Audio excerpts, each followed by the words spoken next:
My name is Richard Lowenberg. Welcome to the Arts and Sciences Telluride 2024 program, being carried by Leonardo laser zooms around the world, directly to Edwin Valentijn, who will tell a bit about himself and his involvements, as well as his presentation for today.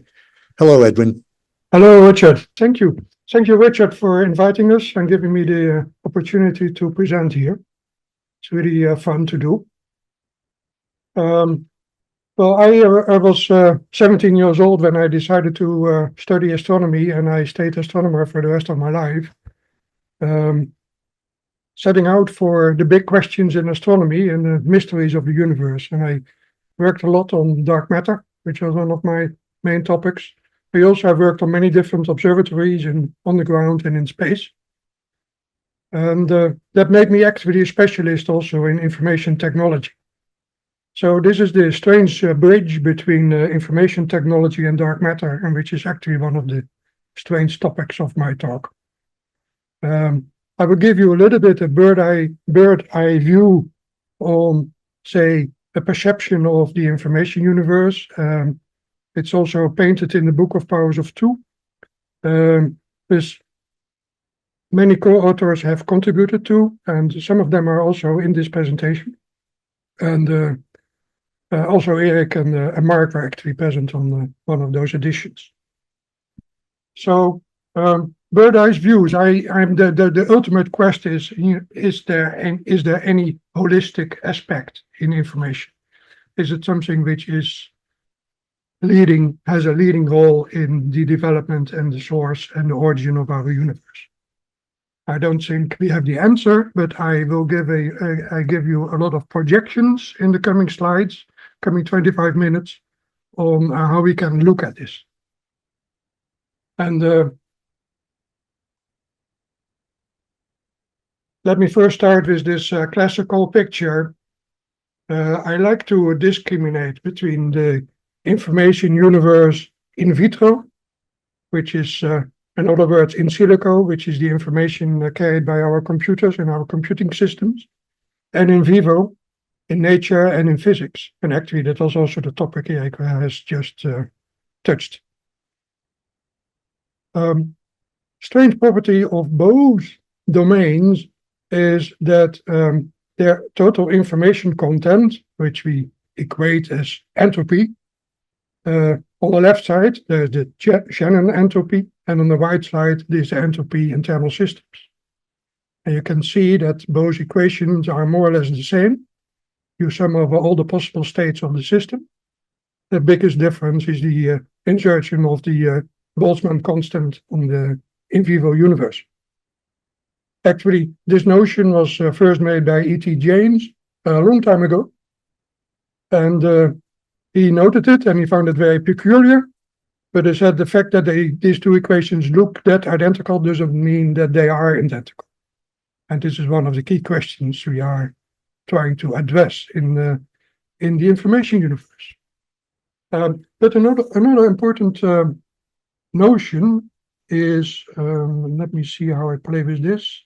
Yeah, is that another important notion of Shannon was that ICT is information communication technology. So it's not only about information, it's also about communication. Actually, it goes one step further. In information technology, information only exists when it's being copied. That's a little bit wild statement, but when you think about it, it also applies to the in vivo universe. And this is an interesting crossover between the two domains. I go to the next slide, which is, oops, that's a little bit too fast. I have to wait for the signal going over the ocean.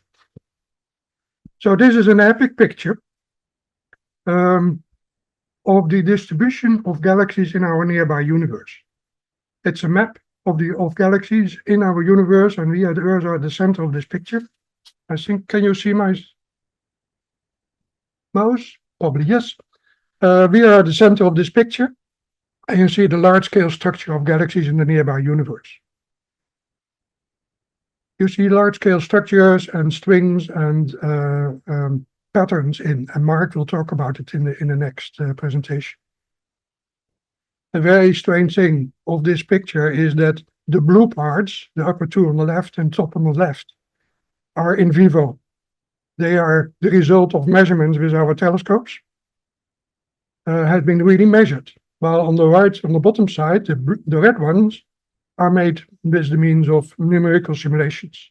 It's the famous simulation von Springer et al. Published in 2006. It's a very old picture, but it is an epic picture because it shows in one blink of the eye that with computer simulations we can simulate the universe.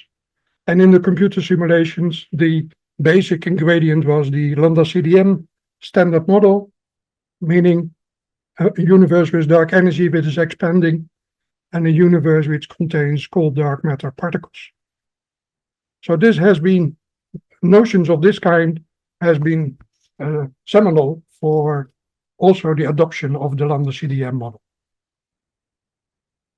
So there's a nice crossover between in vivo and vitro. Here's another one, but now I'm looking a little bit more at the information in computing systems. When I was a student in the 70s, I did my coding on a big IBM machine downtown in Groningen. I had to go there with my punch cards on my bicycle, and the next day I could pick up the output of the computer. And if I had an error in punching, then I had to do the whole thing again the next 24 hours. So in those days, the computer was the really holy beast. And you can now, in retrospect, see that a period of that epoch of 70s and 80s and 90s as the compute-centric period. The computers were the big machines, the big thing in the information technology. That has changed when we got all this big data, starting about the year 2000, and we started to make completely new perceptions of information systems. And that I call the data-centric approach, where in fact we are taking the computers as one of the slaves, and the big work was how to model the data-centric part of the universe. What is it? What is going on there? And with my group, we had to build big information systems for big telescopes, and we really had to set back and think about, what are we doing when we are going to, at those days we were in terabytes, and then we went to petabytes, and now we are in hundreds of petabytes. So we really had to step back and think about, how do you deal with the data? How do you handle this? That's in the in vitro universe. And one of the strange or the notions we got is, this is all made by links. Everything there in the data-centric universe is links. And we set out to make models, to make systems, information systems, which everything is built on the basis of links. Databases are the main key player there, and not the computers. Strange thing is there, if you think about links, there are many different words for the same thing. There are links, there are associations, joins, addresses, URLs, references, pointers, annotations, blockchain. Strange thing is, this is all the same thing on a meta level. There's no name even for that. That I find a very spooky thing, because it's such an important thing in our information universe, and certainly in our computers, and also in the in vivo universe, which I come to in a minute.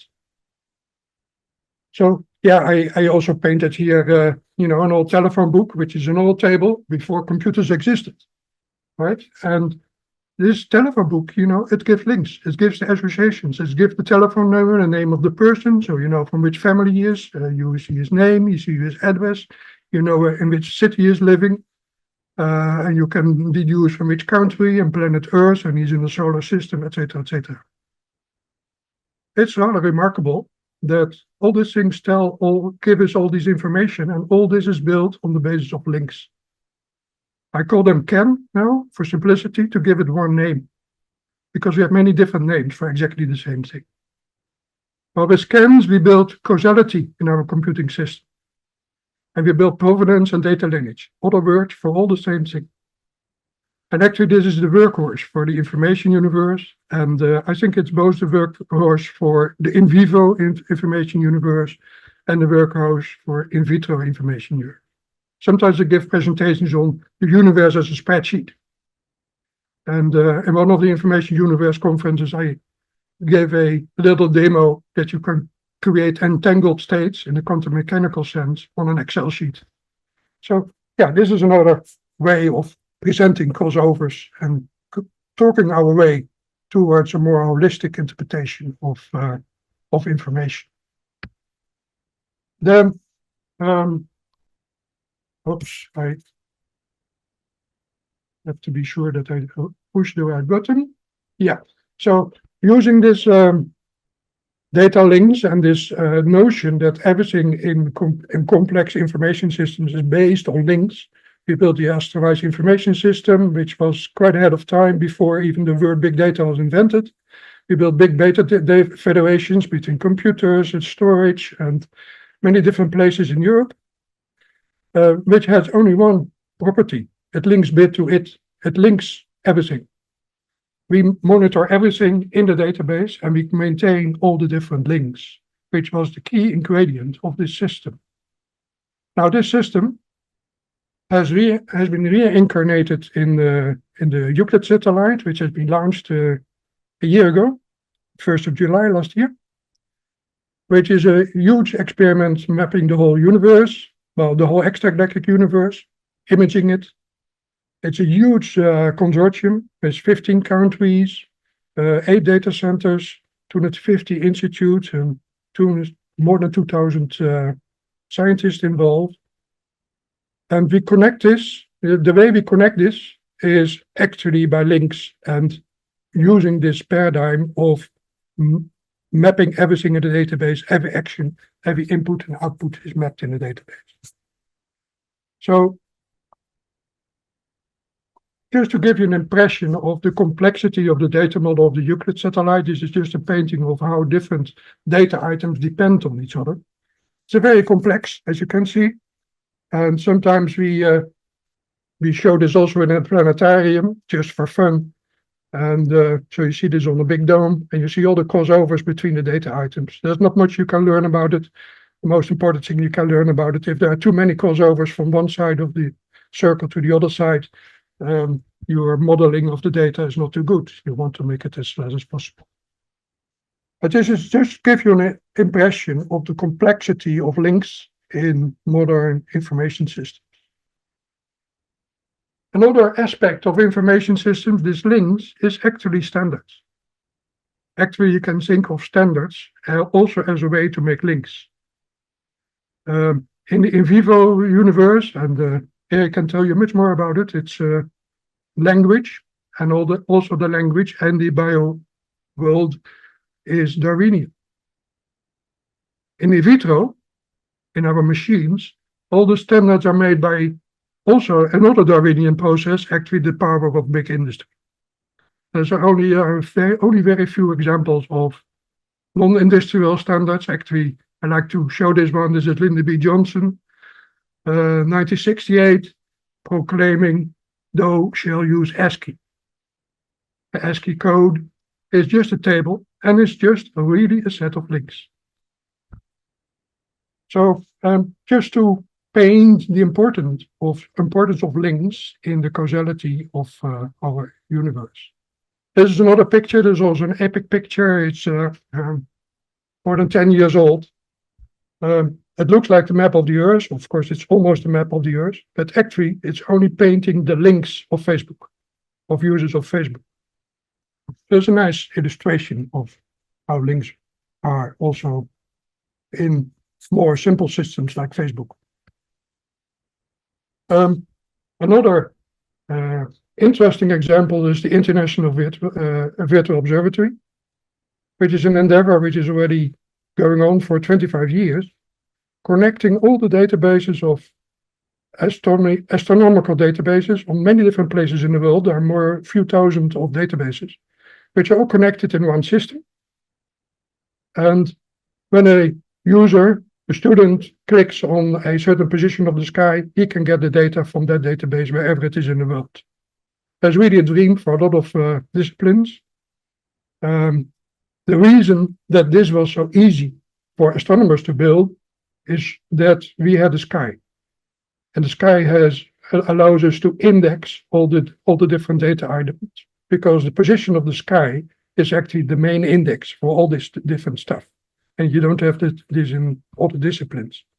So 4π of Trixels was really the way to make links and to build this extremely complex system. Well, sometimes I give lectures to other disciplines and say, well, this is nice that we do this, and we can make open science, and we can make everything public, and blah, blah, blah. But it has been an extremely hard job. The other part, the central part here, shows all the different standards we had to make to build this. Each block represents a document, a protocol, a standard, a table. And all these documents have evolved and have many different versions. So this has been an enormous amount of work. All these documents and standards describe links and camps. So just to carry on, I have now explained a little bit, how we build causality, the links in our databases, and how we can build a universe as a spreadsheet. Now, the other side of the compute-centric universe is the artificial intelligence and also the in vivo universe. Now, in artificial intelligence, all the relations, all the causality is lost in the black box of the data model. There's no causality in artificial intelligence. It's fantastic. You can do a lot of very beautiful things, and we use it in astronomy all over the place. But it should be noted that in a one-liner, causality is lost in translation in artificial intelligence. And another drawback of artificial intelligence is that the models have to be trained, and they have to be trained with existing data and often to be annotated, which means that everything that you get out of artificial intelligence is a future which is a copy of the past. So these are two notions, and I just take it from there, and we go to the next slide, because I also want to spend a few minutes on how information in the in vivo universe is behaving. And I refer to several speakers at the information universe. Laurie Frieden was one of the first to write a book, Physics from Information, how you could derive physics and even quantum mechanics from information theory. And clearly it's very well known, the holographic principles from Susskind, de Hoofd and Verlinde made a big difference in understanding our universe in terms of holograms and information coded in two-dimensional surfaces. And it raises the question, is our universe one big information processing machine? The real breakthrough, actually, this is very interesting, and the whole journal's full with papers on the holographic principle. It's a fantastic subject. But the breakthrough was the Bekenstein-Hawking relation, which describes the amount of information you could put in a black hole.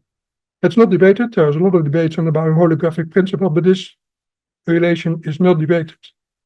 It describes the amount of information in a black hole, entropy, as related to the area, the surface area of a black hole divided by the gravitational constant. Well, for a black hole of unit radius, you can say that the information content of a black hole is 4π, and there is 4π again. So, actually, in the powers of two, we stumbled on a lot of 4πs in our universe. I couldn't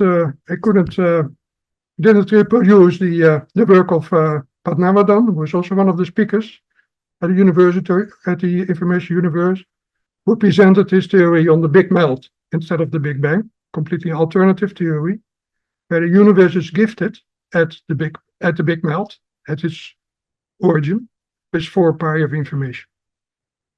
The information content of a black hole with a unit radius is 4π. The holographic principle works on spheres, which has a 4-pi surface. The virtual observatory used 4-pi as a way to make indexing the whole world. And I'll show you in a minute that also alternative theories of gravity and topic gravity make use of the 4-pi in the holographic principle. So I can make a strange statement. I go to the questions later. I can also make strange statements if someone from another universe calls you, which is very unlikely, and tells you what kind of universe are you living in, then the answer would be probably we live in a 4-pi universe.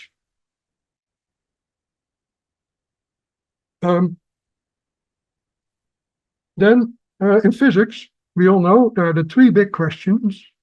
Is there a unification between general relativity and quantum mechanics? How do they relate? What is the nature of dark matter? Is it a particle or is it a field?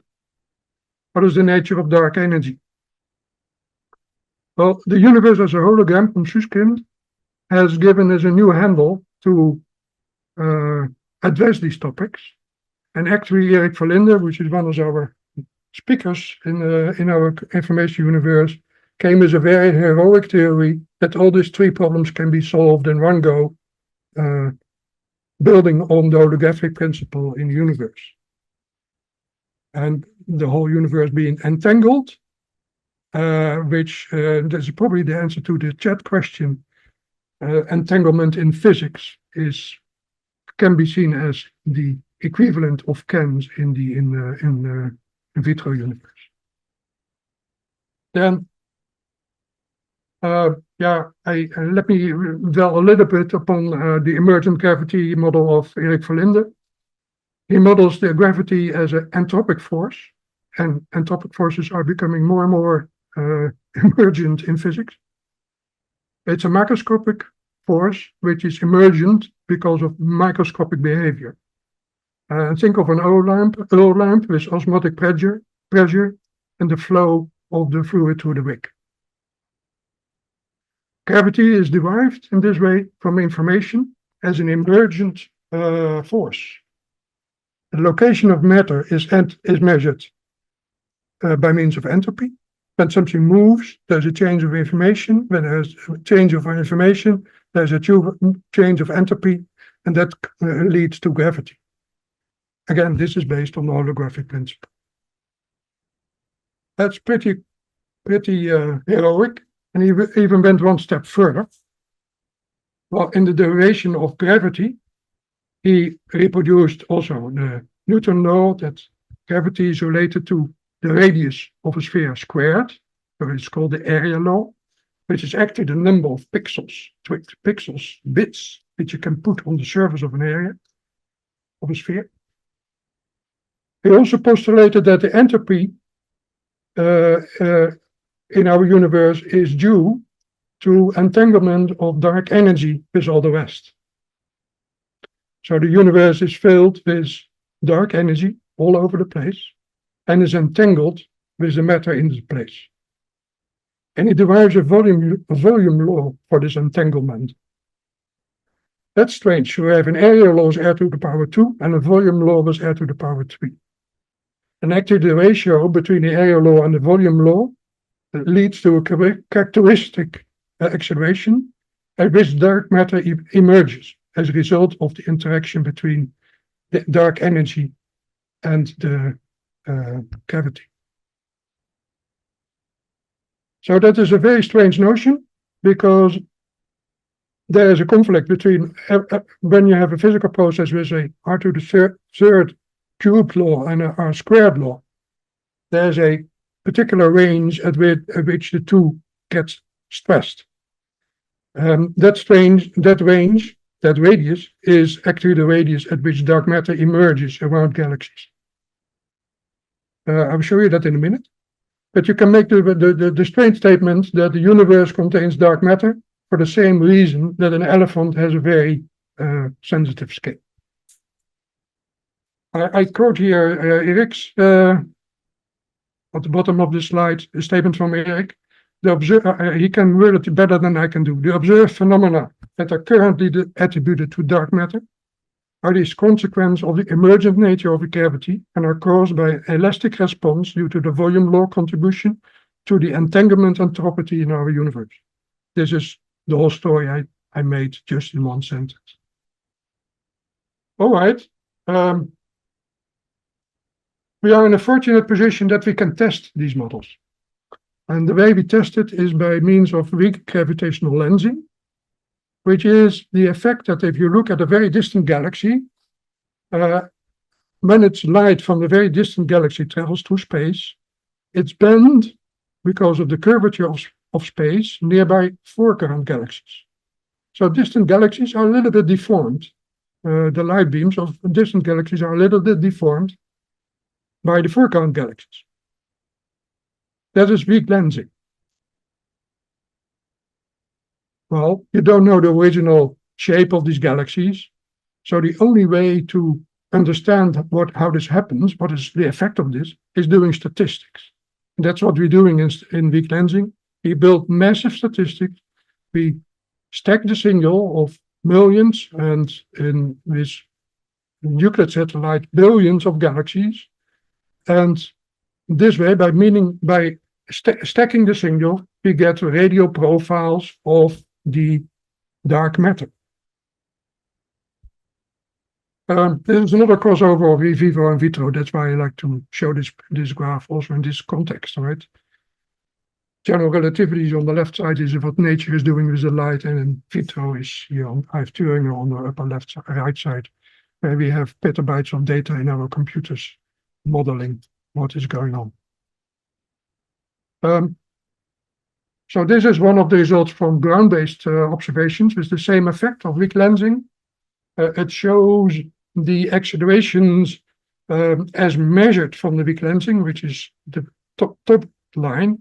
Or the bottom, the dashed line, is what you would expect from Newtonian graphics if there was no dark matter.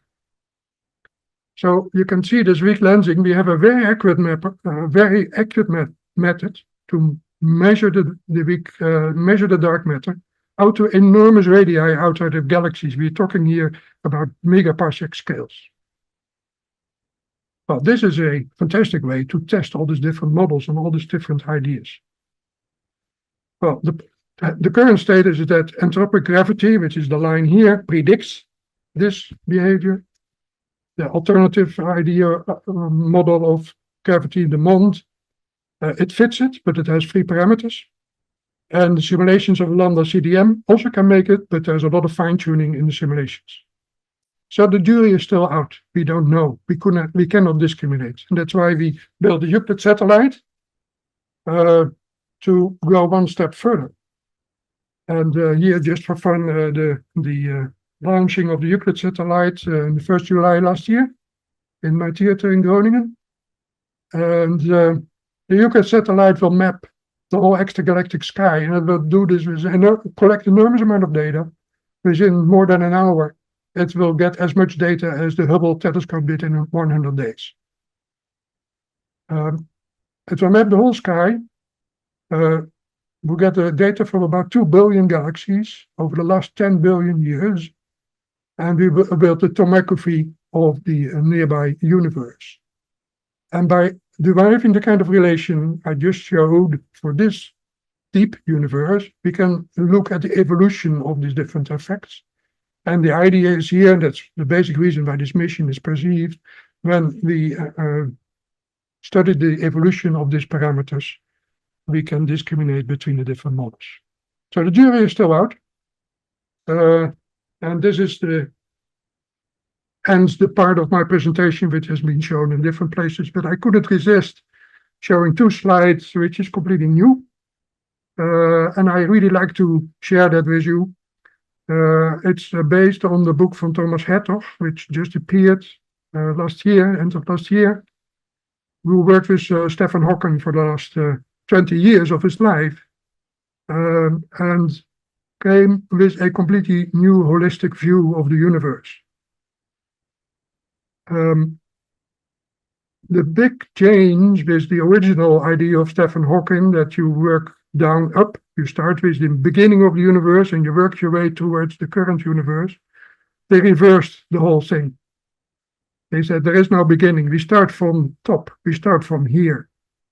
And we see the universe as one holistic framework where entanglement is done by one big overarching wave function connecting everything in the universe, which is a rather heroic statement, and it's completely the reverse of what Hawking said, which is no boundary ideas in his first theories. So in this holistic view, the origin and the cause and the observations and the questions and the evolution and the dynamics in the universe become one unit, go together in one unit in an overarching holistic framework with the overarching wave function. The physical laws in that framework are emerging. It's all Darwinian, it's all very messy, even the creation of the physical laws. Of course, they become strict. There's no multiverse, and even Earth and life and human could follow this paradigm. And actually, which I find a notion which is very interesting to note, that if this is all the case, our universe is likely unique. There is no multiverse. The universe just is there. It is. There is no point in other universes. And Thomas Hitler even goes that far, saying, well, also our civilization is unique. And in the same context. Don't have the time to dwell on it now for too long, but I find this a very interesting and new view, and it's also a very new view on the position of humans here on Earth in the universe. So I go to the last slide, which just reiterates some of the statements of Hawking and Hattoff. There's no beginning. There's no boundary interpretation of the beginning. The beginning is actually our horizon of time. There's no big plan or anything a priori baked in laws. All the physical laws are emergent. But self-organizing and emergent patterns are all according to Darwinian principles.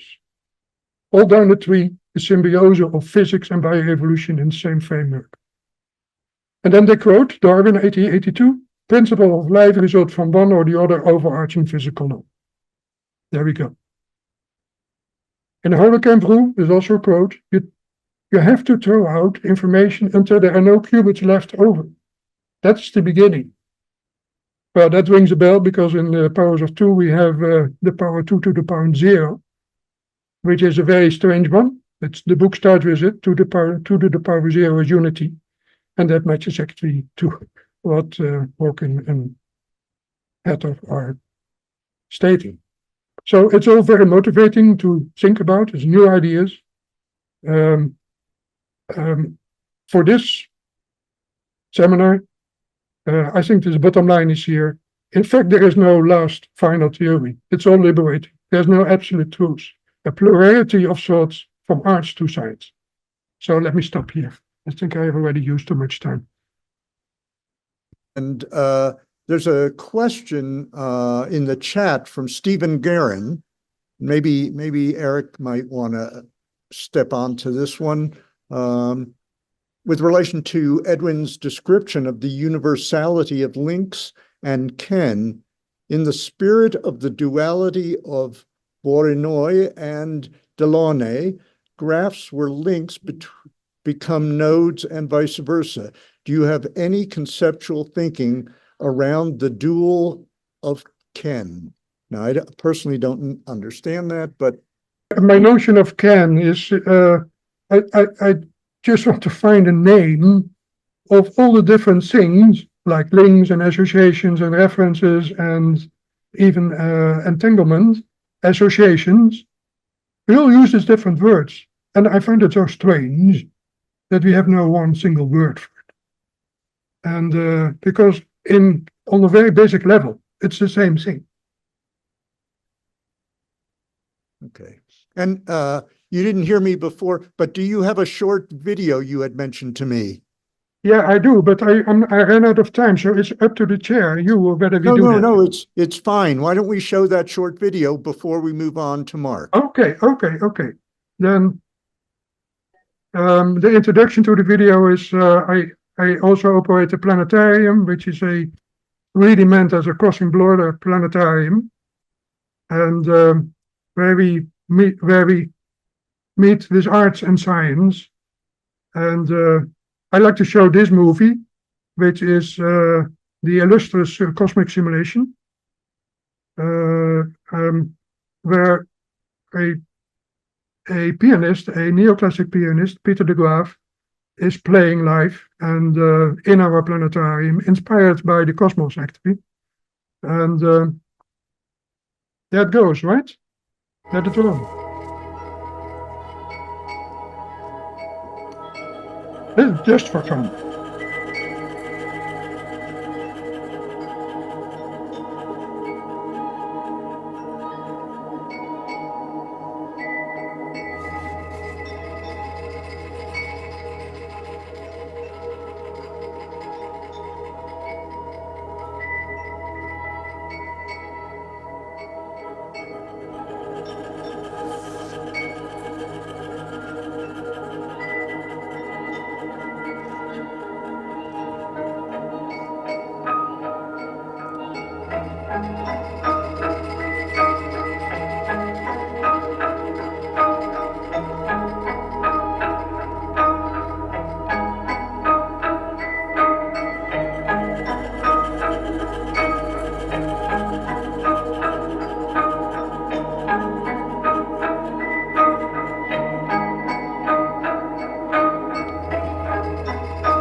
Thank you. I think now we'll do a brief powers of 10 cosmic zoom back to Telluride.